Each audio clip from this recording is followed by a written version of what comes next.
చూడండి, వాక్యంలోనికి వెళ్దాం. సంఖ్యాకాండము 13వ అధ్యాయము 2వ వాక్యం. నేను ఇశ్రాయేలీయులకు ఇచ్చుచున్న కానాను దేశమును సంచరించి చూచుటకు నీవు మనుష్యులను పంపుము. ఈ మాటను బట్టి మనం ప్రార్థన చేసుకుని మరి వాక్య జ్ఞానంలోనికి వెళ్ళొచ్చు. ప్రతి ఒక్కరూ కూడా తలలో వంచి ప్రార్థనలో ఏకీభించండి. ప్రార్థన. పరిశుద్ధుడా దేవా తండ్రి, ప్రభువా యేసుక్రీస్తు అయా, ఇదిగో ప్రభువా, ప్రార్థన చేస్తూ ఉండగా మీ కృపాక్షేమములు మెండుగా కలగజేసి మీ కృపతో జ్ఞాపకం చేసుకుని చదవబడిన వాక్యములో నుండి మాతో మాట్లాడండి. ప్రభువా దేవ యేసుక్రీస్తు, మాకు కావలసిన మాటలు, మాకు కావలసిన వర్తమానము అందింప చేయమని ప్రార్థిస్తూ ఉన్నాం. మీ మాటల చేత మా అందరినీ బలపరచమని ప్రార్థిస్తూ ఉన్నాం. ప్రభు, ఈ కొద్ది ప్రార్థన ఆలకింప చేయమని యేసుక్రీస్తు నామమున అడుగుచున్నాము తండ్రి, ఆమేన్. మరలా చూడండి, అదే వాక్యము, సంఖ్యాకాండము 13వ అధ్యాయము 2వ వాక్యం. నేను ఇశ్రాయేలీయులకు ఇచ్చుచున్న కానాను దేశమును సంచరించి చూచుటకు నీవు మనుష్యులను పంపుము. నిజానికి మాట్లాడేది దేవుడు. ఎవరితో మాట్లాడుతూ ఉన్నాడు? నాయకుడైన మోసేతో మాట్లాడుతూ ఉన్నాడు దేవుడు. ఏమని మాట్లాడుతూ ఉన్నాడట? మోసే, ఇదిగో నేను మీకు వాగ్దానం ఇచ్చాను కదా, ఇశ్రాయేలులకు నేను మా వాగ్దానం ఇచ్చాను కదా, ఆ వాగ్దానంలోనికి కొంతమంది మనుషులను నీవు పంపించు, వారు చూసి వస్తారు, అవన్నీ మీకు ఇచ్చేవి కాబట్టి ముందుగా ఒక మారిల్లి చూసి రండి అని దేవుడు తెలియజేశాడు. నిజానికి అక్కడ ఎంతమందిని పంపించాలి? కానాను దేశము అని అంటే గోత్రానికి ఒక్కరు చెప్పున పంపించాలి. ఇశ్రాయేలీయుల గోత్రములు 12 కదా. ఈ 12 గోత్రాల నుండి ఒక్కొక్క వ్యక్తిని తీసుకొచ్చి ఆ 12 మందిని కూడా పోగు చేసి ఈ 12 మందిని కూడా కానాను దేశంలోనికి పంపించాలి. వారు వెళ్ళి సంచరించి చూసి మరలా వచ్చి అదంతా ఎలాగుందో ఇక్కడున్న ప్రజలకు బోధించాలి, ప్రజలకు చెప్పాలి. అయితే ఈ మాటను బట్టి దేవుడు చెప్పారు, మోసే ఆలకించాడు. దేవుడు ఎలాగున చెప్పాడో అలాగున మోసే ఏం చేశాడంటే ఇశ్రాయేలీయులు 12 గోత్రాల్లో 12 మందిని తీసి వారిని పంపించాడు. ఇలా పంపించగానే వాళ్ళంతా కూడా కానాను దేశం వెళ్ళారు, ఆ వాగ్దాన దేశం వెళ్ళారు. వెళ్ళిన తర్వాత అవన్నీ సంచరించి అవన్నీ చూస్తూ ఉన్నారు. అక్కడక్కడ తిరుగుతూ ఉండి ఒకరోజు కాదు, 2 రోజులు కాదు, 40 రోజుల పాటు ఏకదాటిగా అవన్నీ మరి చూస్తూ ఉన్నారు. వారు కట్టుకున్న ఇల్లులు కానివ్వండి, వారు కట్టుకున్న బావులు కానివ్వండి, లేకపోతే త్రవ్విన ఆ బావులు మడుగులు కానివ్వండి, ఇంకా నాటిన తోటలు కానివ్వండి, వారు తింటున్న పదార్థాలు కానివ్వండి, ఇవన్నీ కూడా క్లియర్గా చూస్తూ ఉన్నారు. దేవుడు మనకిస్తాను అన్న వాగ్దాన దేశము ఇదే. మనం తినబోతున్న వాగ్దాన దేశము, మనం తినబోతున్న ఆహారము, పదార్థాలు, మనం త్రాగబోతున్న నీరు, ఇవన్నీ కూడా దేవుడు మనకు వాగ్దానంగా ఇస్తానని చెప్పాడు కదా. ఇవే అని అవన్నీ సంచరించి అవన్నీ చూసి వస్తా కొన్ని దానిమ్మకాయలు, వస్తా కొన్ని ద్రాక్ష గుత్తులు పట్టుకుని వచ్చారు. మనందరికీ తెలిసిన మాట ఏంటంటే వారికైతే ద్రాక్ష గుత్తే కానీ మనకైతే ద్రాక్ష గెలది. 2 మనుషులు కావడి ఎలా మోస్తారో అలాగున, ఏది పల్లకి ఎలా మోస్తారో అలాగున అటేపు ఇటేపు కూడా ఒక కర్ర పెట్టి ఒక మనిషి మోసుకొచ్చాడు. 2 మనుషులు అటేపు ఒకడు ఇటేపు ఒకడు. అంటే ద్రాక్ష గుత్తు కాదు మనకి, గెల అంత పెద్దగా, ఒక అరటి గెల పెద్ద గెల ఎలాగుంటుందో అలాగున అంత పెద్దగా ఉంది ఆ గెల. అటువంటి ద్రాక్ష గెలను మోసుకుని కొన్ని దానిమ్మకాయలు తీసుకుని కొన్ని అయితే అవి ఇవి ఏవో మొత్తం మీద కొన్ని ఫలాలు తీసుకుని బయలుదేరి ఎక్కడికి వచ్చేసారంటే కాదేశులో ఉన్న మోసే దగ్గరికి వచ్చారు. అక్కడికి వచ్చిన తర్వాత వెళ్ళిన వారు 12 మంది కదా. 12 మందిలో 10 మంది చెప్తా ఉన్నారు. మోసే అడగగా ఏమని చెప్తా ఉన్నారు అని అంటే, మీరేదో మొత్తం మీద మమ్మల్ని పంపించారు కానీ అక్కడికి వెళ్ళిన తర్వాత మేము చూసాం, అక్కడ ఉన్న మనుషులు చాలా ఎత్తర కలిగిన మనుషులు. ఒక తాడి చెట్టు ఎంత ఎత్తుగా ఉందో అంత ఎత్తుగా, అంత హైట్గా అక్కడ ఉన్న మనుషులు ఉన్నారు. వారికి మేము మిడతల్లా కనిపిస్తున్నాం. వాళ్ళ దగ్గరికి కానీ మనం వెళ్ళామంటే దెబ్బకి చంపేస్తారు వాళ్ళు. కాబట్టి మనం అక్కడికి వెళ్ళడానికి వీల్లేదు, అక్కడికి వెళ్ళలేము, వాళ్ళతో యుద్ధం చేయలేము, ఆ వాగ్దాన దేశాన్ని స్వాధీనపరచుకోలేము, అది జరగని పని అని ఈ 10 మంది సాక్ష్యం ఇచ్చారు. ఈ మాటను బట్టి విన్న దేవుని ప్రజలు వాళ్ళంతా కూడా ఏడ్చి గొల్లు చేసి, అయ్యో మా జీవితాలు ఇలాగ అయిపోయాయా, దేవుడు ఇచ్చాడు అని అనుకున్నాం కానీ ఇచ్చినట్లుగానే మా జీవితాలన్నీ ఇలా పాడు చేసేసాడా, ఇప్పుడు వెనక్కి వెళ్ళడానికి లేదు, ముందుకెళ్ళడానికి లేదు.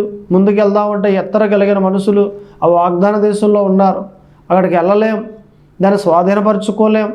అంటే మేము మా పిల్లలు ఎక్కడ ఈ అరణ్యంలో చచ్చిపోవాలన్నమాట అని నెత్తు బాదుకుని, రొమ్ములు బాదుకుని, వారంతా గుమ్ములు బాదుకుని ఏడుస్తూ ఉన్నారు. వాళ్ళంతా కూడా అలాగనే గొల్లు చేస్తూ ఉంటే ఇంకొక 2 ఉన్నారు కదా 12 మందిలో, యెహోషువ, కాలేబు. ఈ కాలేబు, యెహోషువ ఇద్దరు కూడా ఎందుకు అలా ఏడ్చి గొల్లు చేస్తూ ఉన్నారు? మీరు, దేవుడు మనకి సహాయం చేస్తాడు, మీరేమీ ఏడవకండి. దేవుడు వాగ్దానం ఇచ్చాడు కాబట్టి ఖచ్చితంగా మనకి ఆ వాగ్దాన దేశాన్ని మనకి ఇచ్చేస్తాడు ఆయన. వాళ్ళకి మనం ఆహారం అయిపోవడం కాదు కానీ మనకే అలా ఆహారం అయిపోతారు. వారు కట్టుకున్న ఇల్లులు మనవే, వారు త్రవ్వుకున్న బావులు మనవే, వారు నాటుకున్న తోటలు మనవే, ఆ నదులు కానివ్వండి, మడుగులు కానివ్వండి అన్నీ మనవే అని ఏమాత్రము భయపడకుండా యెహోషువ అలాగునే కాలేబు ఇద్దరూ కూడా సాక్ష్యం ఇచ్చారు. మీరు భయపడకండి అని చెప్పారు. 10 మంది ఒక రకంగా చెప్పారు, ఈ ఇద్దరు ఒక రకంగా చెప్పారు. ఇదంతా ఏ ప్రాంతంలో జరుగుతూ ఉంది? కాదేశు అనే ప్రాంతంలో జరుగుతుంది, అరణ్యములో. అప్పటికి ఐగుప్తీ దేశంలో నుండి బయలుదేరి 2వ సంవత్సరం 2వ నెల 25వ తారీఖు అక్కడ క్లియర్గా బైబిల్లో మనకు కనిపిస్తూ ఉంది. అయితే ఇంతలాగున ఈ ఇద్దరు చెబితే వారిలో విశ్వాసం పెరగాలి, నమ్మకం పెరగాలి. అయినప్పటికీ కూడా మా జీవితాలు ఇలాగ అయిపోయాయి, లేదు ఎదరికి ఎలాగ వెళ్ళలేం, మనం వెనక్కి వెళ్ళిపోవచ్చాక ఐగుప్తీ దేశంలోనికి, మనలో ఎవరినో ఒకరిని నియమించుకుని ఆ వ్యక్తి ద్వారా మనం వెనక్కి వెళ్ళిపోవచ్చు అనేసి వాళ్ళంతా కూడా ఏడ్చి గొల్లు చేశారు. ఇప్పుడు నేను అంటాను, వెళ్ళి చూసిన వారు 12 మంది, 10 మంది వెళ్ళలేము అని సాక్ష్యం ఇచ్చారు, వెళ్ళలేము అని చెప్పారు. ఈ ఇద్దరు కూడా కాలేబు, యెహోషువ ఇద్దరు కూడా వెళ్ళగలం, దేవుడు మనకు సహాయం చేస్తాడు అని సాక్ష్యం ఇచ్చారు. వీళ్ళు చెప్పిన మాట ఒకటయింది, ఈ 10 మంది చెప్పిన మాట ఒకటయింది. ఈ 10 మంది చెప్పిన మాట అవిశ్వాసంగా చెప్పారు. ఈ ఇద్దరు చెప్పింది విశ్వాసంగా చెప్పారు. ఈ ఇద్దరిలో ఏముంది? ఇప్పుడు విశ్వాసం ఉంది. విశ్వాసం ఉంది కాబట్టి బలమైన మాటలు చెప్పారు. అంటే విశ్వాసం ఉన్న వ్యక్తి ఎలా మాట్లాడతాడట? బలమైన మాటలు మాట్లాడతాడు, రూఢిగా మాట్లాడతాడు, ఖచ్చితంగా మాట్లాడతాడు. నేను దీవించబడతాను, నేను దాన్ని స్వాధీనపరుచుకుంటాను, నేను వెళ్తాను, నేను కొంటాను అని ఇలా రూఢిగా పలుకుతాడు. ఎవరిలో అయితే విశ్వాసం ఉన్నదో వారంతా కూడా బలమైన మాటలు మాట్లాడతారు కానీ బలహీనమైన మాటలు మాట్లాడరు. నిజానికి ఈరోజు మన అంశం ఏంటంటే విశ్వాసం ఉంటే అనేది మన అంశం. మన అంశంలో మొదటి మాట ఏమంటానంటే, విశ్వాసం ఉన్నవారు ఎలా మాట్లాడతారట? బలమైన మాటలు మాట్లాడతారు. కాలేబు, యెహోషువ ఎలా మాట్లాడారో అలాగున బలమైన మాటలు మాట్లాడతారు. బలహీనంగా ఏ వ్యక్తి అయితే మాట్లాడుతూ ఉన్నాడో ఖచ్చితంగా ఆ వ్యక్తి ఎవరట? అవిశ్వాసి, తనలో విశ్వాసము లేదు అని మనం అర్థం చేసుకోవాలి. ఇంతగా మీరు ఎలా మాట్లాడుతూ ఉన్నారు? ఏదైనా ఒక సమస్య వచ్చినప్పుడు మీ మాటలు ఎలాగున్నాయి? ఏదైనా ఒక శోధన వచ్చినప్పుడు మీరు ఎలా మాట్లాడుతూ ఉన్నారు? బలమైన మాటలు మాట్లాడుతూ ఉన్నారా? బలహీనంగా మాట్లాడుతూ ఉన్నారా? అయ్యో నా బ్రతికి అయిపోయింది, నా కర్మ, దేవుడు ఇలాగును రాసేసాడేమో, దేవుడు ఇలాగును గీసేసాడేమో, ఇంతే, నా జీవితం మారదు, నా బ్రతికింతే, ఎక్కడేసిన గొంగలు అక్కడే, పోయిన సంవత్సరం ఎలాగున్నానో ఇప్పుడు అలాగే ఉన్నాను, అమ్మగారింటి దగ్గర ఎలా ఉన్నానో ఇప్పుడు అలాగే ఉన్నాను, అక్కడికి ఇక్కడికి నా జీవితానికి ఏమీ మార్పు లేదు, అలాగే తగలబడింది నా జీవితం, అక్కడ ఇక్కడ ఒకటే బాధ అని ఎలాగను బలహీనంగా మీరు మాట్లాడుతూ ఉన్నారా? అయితే మీలో విశ్వాసం లేదు అని అర్థం చేసుకోండి. దేవుని మీద విశ్వాసాన్ని పెంచుకోండి. దేవుని వాక్యాన్ని ఎక్కువగా విని, దేవుని వాక్యాన్ని ఎక్కువగా చదివి, దేవునితో ఎక్కువగా సహవాసం చేసి మీలో విశ్వాసాన్ని పెంచుకోండి. ఎందుకంటే బలహీనులు దేవుని రాజ్యం రాలేరు. బలహీనులు దేవుని ఆ వాగ్దాన దేశాన్ని, దేవుడిచ్చిన వాగ్దాన దేశాన్ని స్వాధీనపరచుకోలేరు. ఎందుకు? బలహీనులు కాబట్టి. బలవంతులు దేవుడిచ్చిన వాగ్దానాన్ని స్వాధీనపరుచుకుంటారు, దేవుడిచ్చిన రాజ్యాన్ని స్వాధీనపరుచుకుంటారు. ఏది ఏమైనా దేవునితో సహవాసం చేసిన వారయ్యుండి, వీరు బలవంతులయ్యుండి, దేవుని గురించిన విశ్వాసం వీరు హృదయాల్లో సంపాదించుకుని ఏదైనా జయించుకుంటూ ముందుకు వెళ్ళిపోతారే కానీ ఓటమి తెలియని వారిగా కనిపిస్తారు. కాబట్టి మనమంతా కూడా విశ్వాసము మనలో ఉంది కాబట్టి మనము బలమైన మాటలే పలకాలి కానీ బలహీనమైన మాటలు పలడానికి వీలే లేదు. ఒక్కసారి మీరు గ్రహించండి. ఒక ప్రాంతంలో ఒక పాస్టర్ గారు ఉన్నారు. ఆయన ఒక శుక్రవారం నాడు ఒక ఇంటికి వెళ్ళారు. ఏమ్మా, ప్రార్థన చేయడానికి వచ్చాను నేను, అయినా కానీ 2 వారాల నుంచి మీరు రావట్లేదేంటి? ఎందుకు రావట్లేదు మీరు 2 వారాల నుండి ఆలయానికి అని పాస్టర్ గారు అడిగారు. ఆ మంది, పాస్టర్ గారు ఇప్పుడు అడిగితే అడిగారు కానీ ఇంకెప్పుడు ఇలాగ అడగకండి. నేను ఏమన్నా మీకు ప్రతి వారం వస్తానని ఏమన్నా బాండ్ రాసానా జీవితాంతకాలం వస్తానని? ఏదో మొన్న వచ్చాను, ఒక నెలలో 2 నెలలు, నెల 2 నెలలు వచ్చాననేసి అంత మాటలు ఆలయానికి వస్తానని మీకు నేనేమన్నా నోట్ ఏమైనా రాసించానా? ఒక బాండ్ ఏమైనా రాసిచ్చాను నేను? ఇప్పుడు అడిగితే అడిగారు కానీ ఎప్పుడు అడగకండి. అయినా కానీ ఏది నాకు ఆ సమయంలో ఖాళీ లేదు, నేను బిజీగా ఉంటాను ఆ సమయంలో అని అంది. ఏదో ఒక వార్నింగ్ ఇచ్చినట్లుగా ఇచ్చింది పాస్టర్ గారికి. ఆయన అన్నాడు, అమ్మా, ఆలయానికి రాకుండా ఉండేంత బిజీ మీరు ఏం చేస్తున్నారమ్మా ఆ టైంలో అని అడిగాడు. నేనా ఆ టైంలో నాకు మరి ముఖంలో గ్లో రావడానికి ముల్తాన్ మట్టి రాసుకుని కుర్చీలో కూర్చుని ఉంటాను ఆ టైంలో నేను ఎక్కడికి వెళ్ళను అని.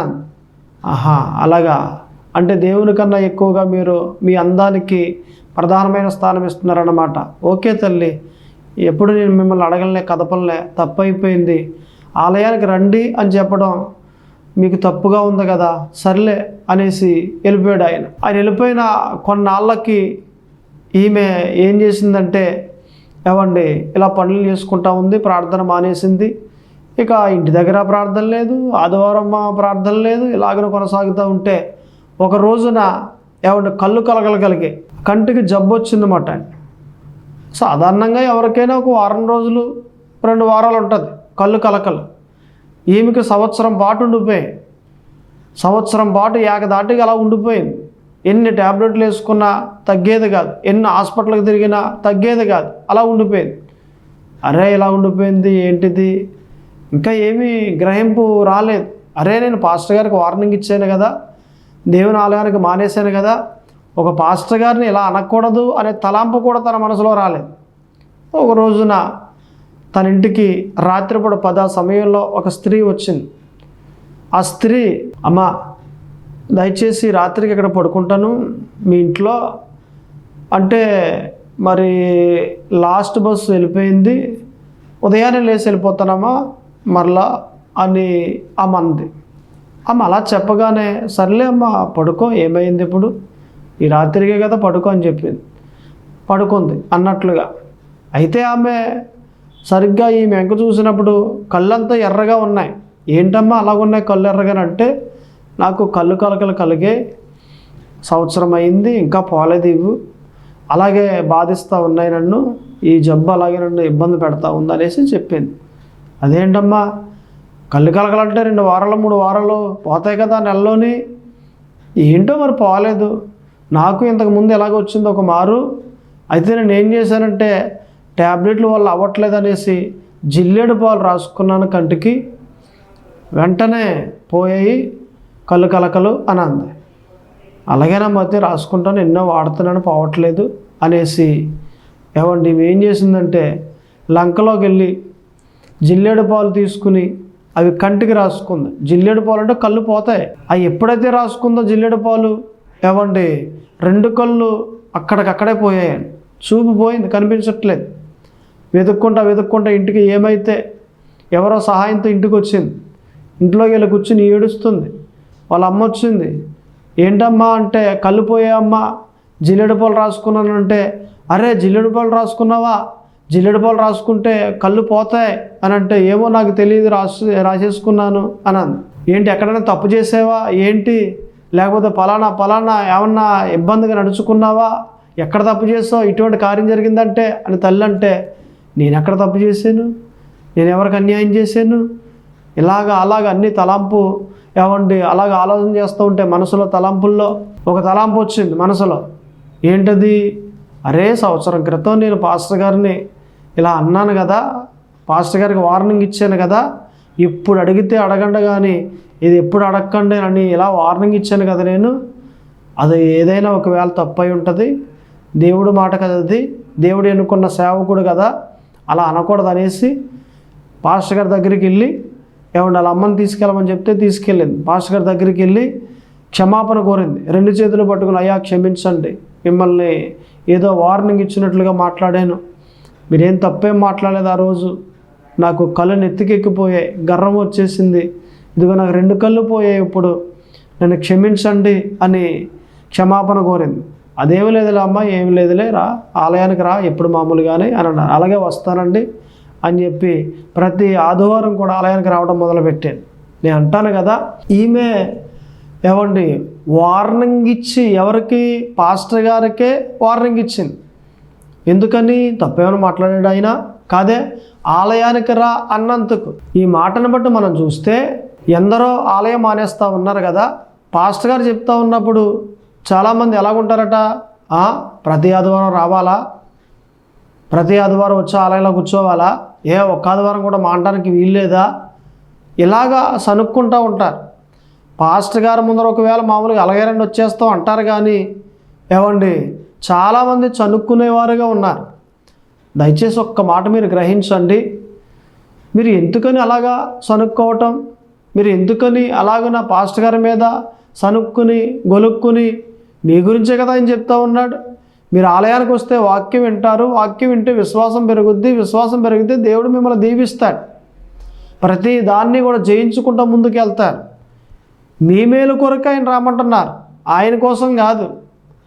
మీరు దీవించబడాలి, అలాగనే దేవుని యొక్క రాజ్యంలోకి రావాలి అన్న ఒక తలాంపు చేతే కానీ, ఏమండి, మరి యొక్క ఆలోచన ఆయనకి ఏముంది, నువ్వు రావటం వల్ల పాస్టర్ గారికి ఏం కలిసి వచ్చేస్తుంది, ఎవరో ఒకరిని దేవుడు ఎలాగా తీసుకొస్తాడు అక్కడికి. అందుకే ఒక్కసారి గ్రహించిన వారై ఉండి మనమంతా కూడా ఎలా ఉండాలట, ప్రతి ఆదివారం ఆలయానికి వెళ్ళేవారిగా ఉండాలి. అయితే ఈ వాక్యాన్ని బట్టి మనం మాట్లాడుకుంటే, విశ్వాసం ఉంటే బలమైన మాటలే మాట్లాడతాం, బలహీనమైన మాటలు మాట్లాడాం. ఎందుకు వస్తాయండి బలహీనంగానే, విశ్వాసం లేకపోతేనే కదా. విశ్వాసం ఉంటే బలమైన మాటలు వస్తాయి. ఇక్కడ మనకు కనిపిస్తుంది, రోమా 4వ అధ్యాయము 17వ వాక్యం, తాను విశ్వసించిన దేవుని ఎదుట అనగా మృతులను సజీవులుగా చేయువాడును, లేని వాటిని ఉన్నట్టుగానే పిలుచువాడునైన దేవుని ఎదుట అతడు మనందరికీ తండ్రి అయి ఉన్నాడు. ఎవరు, అబ్రహాం. ఈ అబ్రహాము ఎలా పిలుస్తూ ఉన్నాడు అంటే, లేని వాటిని ఉన్నట్టుగా పిలుస్తూ ఉన్నాడు. నిజానికి మనకి జాబ్ రావాలి అని చూస్తున్నాం అనుకోండి, ఆ జాబు వచ్చేసింది అన్నట్లుగా పిలుస్తాడు అబ్రహాం. నేను ఇల్లు కట్టాలి అని ప్రార్థన చేస్తున్నాం అనుకోండి, అబ్రహాము నేను ఇల్లు కట్టేసాను అన్నట్టు చూస్తాడు. అంటే లేని దానిని అబ్రహాం ఎలా చూస్తాడట, ఉన్నదానిగా చూస్తాడు, ఉన్నట్టుగానే పిలుస్తాడు.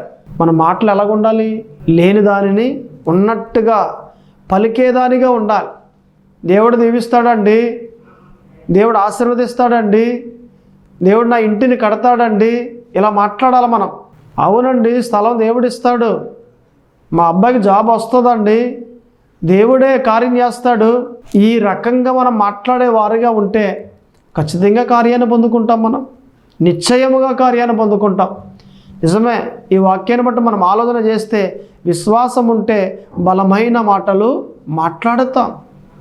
ఇంకా మనం చూస్తే 2 కొరింథీ 4వ అధ్యాయము 17వ వాక్యం, మేము దృశ్యమైన వాటిని చూడక అదృశ్యమైన వాటిని నిదానించి చూచుచున్నాము. ఈ మాటను బట్టి చూడండి, పౌలు గారు మాట్లాడుతూ ఉన్నారు. ఏమని? మేము దృశ్యమైన వాటిని చూడక అని అంటే అర్థం ఏంటి? కనిపించే వాటిని చూడక, అదృశ్యమైన వాటినే అంటే కనిపించలేనివి నిదానించి చూచుచున్నాము. అంటే కనిపించే వాటిని చూడకుండా పౌలు వేటిని చూస్తున్నాడట? కనిపించలేని వాటిని చూస్తూ ఉన్నాడు. నిజానికి మన దగ్గర ఏదైనా ఒక స్థలం ఉందనుకోండి, కనిపిస్తూ ఉంది. మరి ఇల్లు కట్టాలనుకోండి, కనిపించదు. స్థలమే ఉంది, కొన్నాం కాబట్టి. డబ్బు లేదు, ఇల్లు కనిపించట్లేదు. ఇప్పుడు కనిపించలేని దానిని నిదానించి చూడాలి. నా దేవుడు ఇక్కడ ఈ స్థలంలో మంచి ఇంటిని ఇస్తాడు, నా దేవుడు నాకు సహాయం చేస్తాడు, ఇదిగో ఇక్కడ ఎలాగున గదిస్తాడు, ఇక్కడ ఎలాగున హాల్ ఇస్తాడు, ఇక్కడ ఎలాగున కిచెన్ ఇస్తాడు, ఎలాగున ఒక చిత్రాన్ని మనసులో వేసుకుని కనిపించలేని దానిని నిదానించి ఆ ఇంటిని చూడాలి. అది విశ్వాసం అంటే. ఇక్కడ పౌలు విశ్వాసం ఎలాగుందట?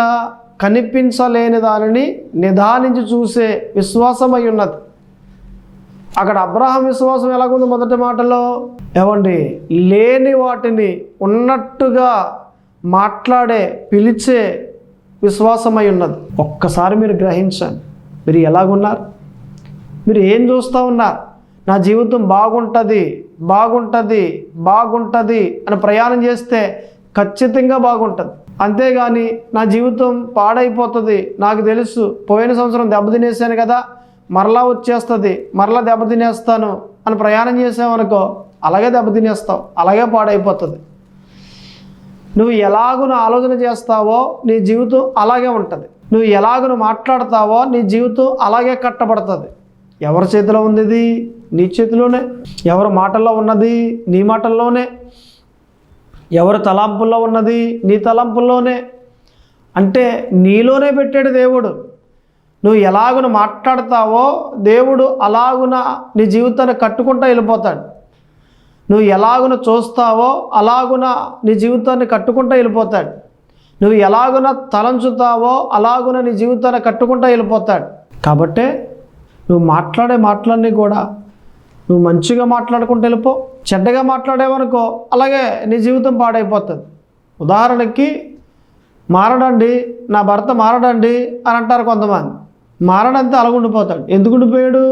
నువ్వు అంటున్నావు కదా, నువ్వు పలుకుతున్నావు కదా, నా భర్త మారడండి అని పలుకుతూ ఉన్నావు కదా, నీ మాటను బట్టి అలాగైపోతూ ఉన్నాడు. మారతాడండి, నా భర్త మారతాడు, దేవుని పరిచర్య చేస్తాడు, మా ఇంటిని బాగా చూస్తాడు, ఇలా మాట్లాడు, ఇలాగే మారిపోతాడు. నువ్వు ఏది మాట్లాడతావో నీ మాటను బట్టి నీ జీవితం కట్టబడుతుంది. నువ్వు ఏది చూస్తావో, ఎలాగను చూస్తావో అది నీకు ఇస్తాడు దేవుడు. నువ్వు ఏది ఆలోచన చేస్తావో అలాగనే నీ జీవితాన్ని మంచిగా తీర్చిదిద్దుతాడు ఆయన. నువ్వు ఎలాగున్నావు? నీ మాటలు ఎలాగున్నాయి? నువ్వు దేన్ని చూస్తూ ఉన్నావు? నువ్వు ఎలాగ ఆలోచన చేస్తూ ఉన్నావు? నువ్వు ఎలాగున్నావో అలాగే నీ జీవితం ఉంటుంది. కాబట్టి దయచేసి ప్రతి ఒక్కరూ కూడా గ్రహించవలసిన మాట ఏంటంటే, విశ్వాసం ఉంటే కనిపించలేని దానిని నిదానించి చూస్తాం. ఇది మన రెండవ మాట. మొదటి మాట, బలమైన మాటలు మాట్లాడతాం. విశ్వాసం ఉంటే బలమైన మాటలు మాట్లాడతాం. రెండవది, విశ్వాసం ఉంటే కనిపించలేని దానిని నిదానించి చూస్తాం, చూడగలుగుతాం. మనం విశ్వాసం లేకపోతే చూడలేం. విశ్వాసం ఉంటే కనిపించలేని దానిని నిదానించి చూడగలం. అలాగనే మనము మూడో మాట కూడా మనం చూస్తే, పౌలు గారు రాసిన పత్రిక హెబ్రీ 11వ అధ్యాయము 33వ వాక్యం, వారు విశ్వాసము ద్వారా రాజ్యములను జరిగించిరి, ఆ రాజ్యములను జయించిరి, నీతి కార్యములను జరిగించిరి, వాగ్దానములను పొందిరి. అంటే ఈ మాటను బట్టి మనం చూస్తే, వారు విశ్వాసము ద్వారా రాజ్యములను జయించిరి. దేని ద్వారా? విశ్వాసము ద్వారా. నిజానికి యుద్ధం చేయడానికి వేరే దేశం మీద ప్రయాణమై వెళ్ళారు, జయించి వచ్చారు. మేము జయించాం. కారణం ఏంటో తెలుసా? మా బలం, మా దగ్గర ఉన్న కత్తులు, మా దగ్గర ఉన్న డాలు, మా దగ్గర ఉన్న రథాలు, మా దగ్గర ఉన్న సైన్యము, మా దగ్గర ఉన్న తెలివి జ్ఞానము. మేము ఎలాగని యుద్ధం చేయాలో అలాగని చేసాం. వివేకం కలిగి ఎక్కడ మాట వేయాలో అక్కడ మాట వేసాం. మా బలం, మా జ్ఞానం, మా రథాలు, మా సైన్యం అని చెప్పట్లేదు ఇక్కడ. వారు విశ్వాసము ద్వారా రాజ్యములను జయించిరి. విశ్వాసము ద్వారా, దాన్ని మీరు అండర్లైన్ చేయండి. బలాన్ని బట్టి కాదు, జ్ఞానమును బట్టి కాదు, విశ్వాసమును బట్టి రాజ్యములనే జయించారు. ఇప్పుడు మనం విశ్వాసాన్ని బట్టి మనం ఏం చేయాలట? మన సమస్యలను జయించేవారిగా ఉండాలి, మన నిందలను జయించేవారిగా ఉండాలి, మన శోధనలను జయించేవారిగా ఉండాలి. మనం విశ్వాసాన్ని బట్టి ప్రతిదీ జయించుకుంటూ ముందుకెళ్తే మన జీవితం ఎంత బాగుంటుంది, ఎంత హాయిగా ఉంటుంది, ఎంత ప్రశాంతంగా ఉంటుంది.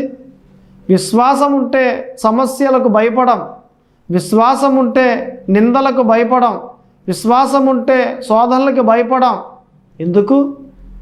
నా దేవుడు గొప్ప దేవుడు, వస్తాడాయన, నా జీవితాన్ని బాగు చేస్తాడాయన అన్న నమ్మిక ఉంటుంది. నా దేవుడు నా జీవితాన్ని బాగు చేసి నా బంధువుల్లో తలగా ఉంచుతాడాయన అనే విశ్వాసం ఉంటుంది.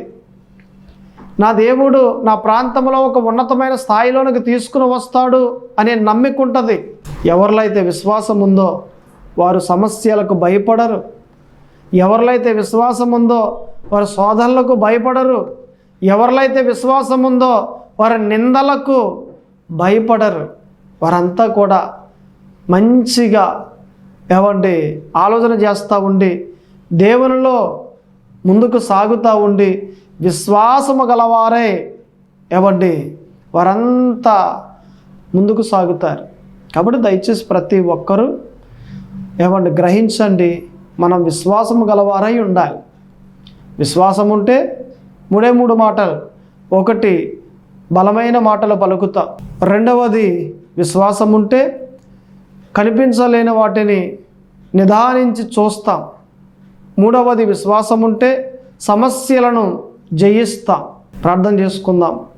కళ్ళు మూసుకోండి. ప్రార్థన. పరిశుద్ధుడా దేవ తండ్రి, ప్రభువా యేసుక్రీస్తు అయ్యా, ఇదిగో ప్రభువా, ప్రార్థన చేస్తూ ఉండగా మీ కృపాక్షేమములు మెండుగా కలగచేయండి. మీ కృపతో జ్ఞాపకం చేసుకుని బలపరిచి నడిపింపచేయండి. మీ దీవెన ఆశీర్వాదములు మెండుగా కలగజేసి అంతకంతకు దావీదును ఎలాగన వర్ధిల్లింపజేసారో అలాగన వర్ధిల్లింపచేయండి. ఇదిగో ప్రభువా, మా అందరితో మాట్లాడి ఉన్నారు. వందనాలు, స్తోత్రములు. విశ్వాసం ఉంటే అని మీరు మాట్లాడారు. నిజమే, విశ్వాసం ఉన్న వ్యక్తి ఇలాగను ఉంటాడు. బలమైన మాటలు మాట్లాడతాడు, కనిపించలేని వాటిని నిదానించి చూస్తాడు, సమస్యలను జయిస్తాడు అని మీరు మాట్లాడిన మాటలను బట్టి వందనాలు, స్తోత్రములు తండ్రి. మేమంతా కూడా మీ దగ్గర విశ్వాస వీరులుగా జీవించాల ప్రభు. అటువంటి ఆత్మీయ జీవితాన్ని మా అందరికీ దయచేయమని యేసుక్రీస్తు నామమున అడుగుచున్నాము తండ్రి. ఆమేన్.